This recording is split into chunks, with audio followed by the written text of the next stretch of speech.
Hello, it's me, Cyrus, again. Welcome back to anyone who's still out there. It's day 50 of the end of the world, and I'm still alive. Had an interesting week. Using the notes I took this week, both audio and written, I'm going to describe it to you. As always, I try to broadcast where I am on all frequencies and that I can, in hopes, find someone. This week was a little bit different for me. Here's why. So, I'm doing very well on supplies. I figured out my best course of action would be to gather some maps, city, neighborhood, and those sorts of maps that I can use. I gathered one for my apartment complex. I did this, I want to say a week after I first left my apartment.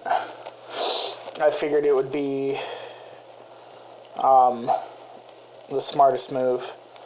I told you about the supplies I gathered from the gas station, and since it's only me, I'm still holding out on those. But I decided I should probably check the apartment complex first for more supplies, so I can start gathering things and inventorying them. I went down to the office. Took me a while to find that because I've only been there once. But I got to it and I found a map of the apartment complexes, like numbers and a list of which ones were occupied and whatnot. At least at the time of the beginning, so I had no idea. And a set of master keys that I could use. So sorry, I'm dealing with my allergies. That and a mixture of smoke and whatnot has got me sniffling. Hope that goes away. But I started to go around to each apartment. I went each floor by floor. I live on the third floor, and it looks like a whole bunch of the people that live here split like as soon as they could, taking some of the stuff from their apartments with them. Some of the food and other supplies they might have been able to get. There's this strange thing in my apartment because I've now traveled a decent bit and I've found so many bodies. But my apartment complex, there's none. There's no bodies that I needed to clean out so I wouldn't have to smell the rotting or anything like that, which is good. I've been using the apartments on either side of me for inventory. For any of the supplies I gather, I load them in there and split them up and whatnot. And I try and keep a detailed list of what I have. Anytime I finish a house or an apartment or anything like that, I always make sure to cross it off on the map so that I know that I've been through there. One of the first days that I actually got into the neighborhood out of my apartment complex, one of the first houses that I found a shotgun and a revolver with a decent amount of ammo.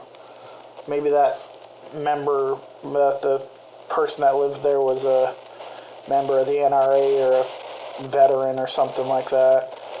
Strange thing was their home was very clean. A lot of the supplies were still there, but I don't know what made me decide to do this. I checked their fridge, even though power's been out for so long, so things would be rotting.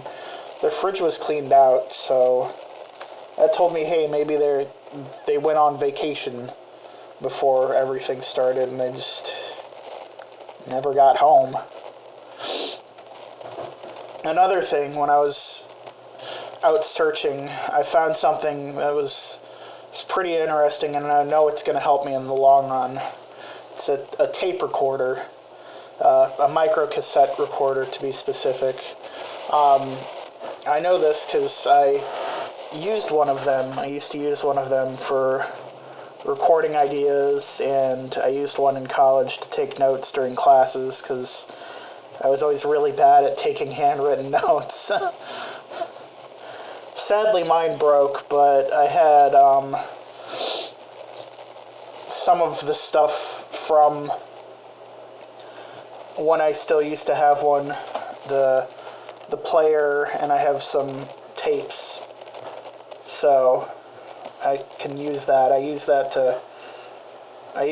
first to try and take stock of everything I have and make a more comprehensive list, which is good. I think I started using it I think my notes for that started on day 43, so I've not been, using it for very long. But I'm recording over some of the old note cassettes that I have. Maybe I can use it for recording random ideas that I have, because I know I've gone through and had to solve issues for things that used to be, I could go on the internet or something and look up how to fix something, but now I just have to reverse engineer things and take notes as I learn. Also works well when I'm out in the field. It's something pocket-sized, and I can talk into it, so, I'm not just talking to myself. But, I mean, like I said, I've not only used it for recording the inventory, but I've used it for some of my findings while I'm out.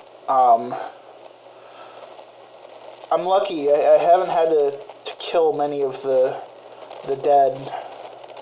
I have been keeping track, though. Overall I've killed 13. Yeah, 13 of the dead, and I'm lucky that I don't know any of them. I feel like there'd be something a lot more emotionally damaging there. A few of them, though, I feel like have been mercy killings. For the amount of media we had on zombies before the fall of humanity, it didn't stop people from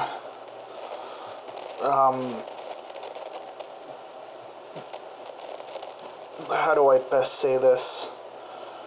Offing themselves by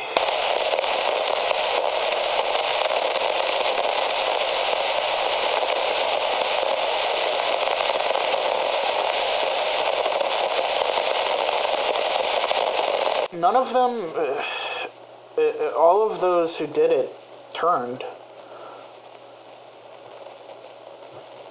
None of them have tried never mind. I don't even want to think about that. It's a crazy thing, though, to think about. All those bodies, they have stories behind them. That zombie, that body at one point was a person. They had a life. It's scary to think that if my situation was just a little bit different, I might have ended up like any one of them. Thank God I'm an introvert. If there even is a God or whatever. have no idea when the next broadcast will be, but good luck to you all. If you're listening, know that you're not alone. I'm here. I'm waiting. There's food, there's water, shelter, safety, and company. Again, my location will play as much as I can as long as my batteries hold out. I'm trying to figure out some other form of power, solar, wind, something like that. But until next time.